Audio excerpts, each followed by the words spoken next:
The Gulf of Mannar Biosphere Reserve is home to one of the world's richest marine biodiversity hotspots. But for over 2 lakh fishermen, that's 70% of the Mannar population, this is what they rely on every day for their livelihoods.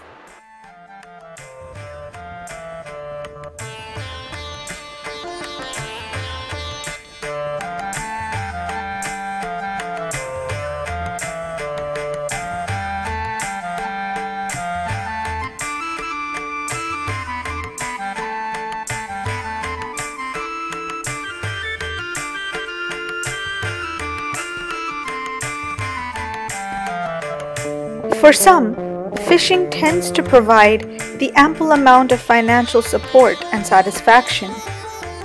But difficult times persist. அப்போதைக்கு வந்து kilo வந்து ₹1 வாங்கினாப்புல. அப்போ வந்து நான் 20 வயசா இருக்கும்போது kilo ₹1 வாங்கினாப்புல.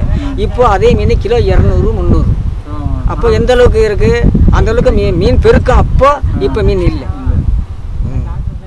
Basic survival over conservation is becoming more of a primary concern by the day. 10,000 மீன் பிடிச்சா 2,000 கொடுப்பாங்க. 2,000 ஆமா 2,000 கொடுப்பாங்க. 4 பேர் போனோம்னா 4 பேர் அந்த ஆளுக்கு 500 பாந்துக்கிறோம். வாரத்துக்கு வந்துட்டு 2,000 கிடைக்குன்னு வைங்களேன். மாதம் வந்துக்கிட்டு 4 மாதம் வாரம் 4 வாரம் வருது. இதில் வந்துக்கிட்டு நாங்கள் அம்மா அப்பா இருக்காங்க. இப்போ பிள்ளை 4 பிள்ளை இருக்குது, பொண்டாட்டி இருக்குது, பையன் இருந்தான். இப்போ நாங்கள் எல்லாமே ஒரு 7-8 பேர் சாப்பிட போகும்போது ஒரு நம்ம எல்லைகளே கடந்தாலுமே அங்கே இலங்கை வந்து நம்மளை பிடிச்சிட்டு போகிற சூழ்நிலை இருக்குது. எத்தனை குடும்பங்கள் வந்துக்கிட்டு பட்டினி பேசுமா அங்கே கிடக்குங்க. It was in 2002 that efforts were initiated to effectively preserve marine resources and introduce sustainable development practices to the local fishing community.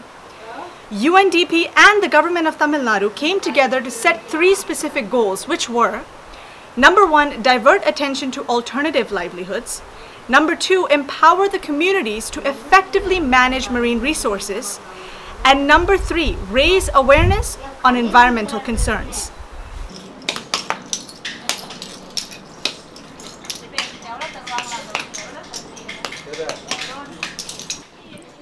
Over 200 eco-development committees were set up to encourage alternative livelihoods, especially involving women in various activities.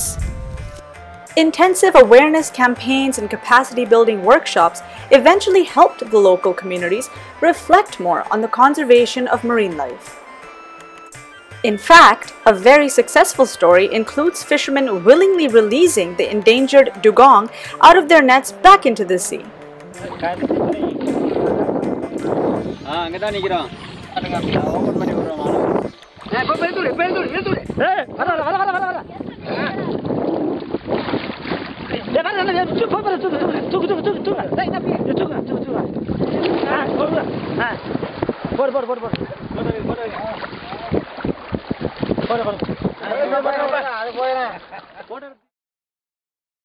However, progress has dwindled both for conservation and for livelihood.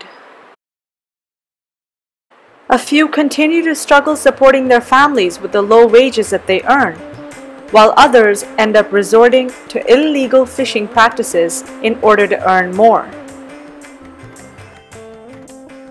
Additionally, operating the destructive trawlers still continue. In this, some of the people doing main business not for own livelihood. Due to these people only destroying that marine ecosystem. In 2002, around 700 to 1,000 boats only there. Now presently around 4,000 boats are there, and many of them are trawler boats and engined boats and all. Attempts to divert the fishermen from what they know best often leads to resistance and, at worst, hostility. And 2 or 3 times they used to manhandle our staffs also. Actually, even before Diwali also, they attacked my driver Only because of 1 week back, we have booked one case. We have seized 1.5 lakh bike in which we have booked one case. For taking that kind of revenge, instead of attacking me, they attacked my driver. They attacked our fiber boats. And the fiber boat, actually they used to fall into the sea actually. It was very risky position. For that I am asking that we needed one big size of ballams. For a self-defense, we need the weapons actually. So it may be a point of threatening the accused actually. If you are having the weapon, it will be just like we are having 10 people surround us.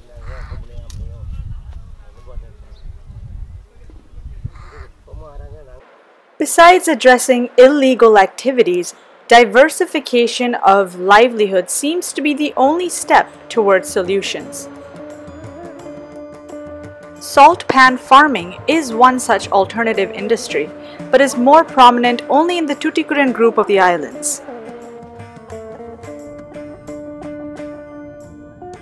As for Rameshwaram and Mandapam, alternatives such as seaweed cultivation and fish caging culture initiated by the CMFRI are active but have a long way to go to flourish. Yet, due to difficult circumstances, people are still willing to diversify.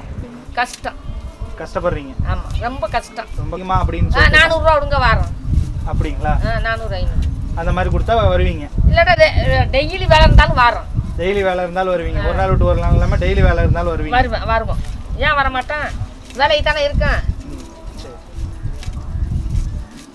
It's interesting to note that despite these setbacks, these alternative livelihoods have been thriving for some, especially the women.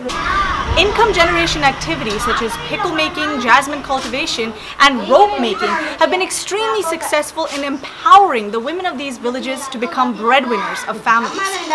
To find out on how these women have had their lives transformed with the help of such activities, stay tuned to my final episode on my journey. Until next time.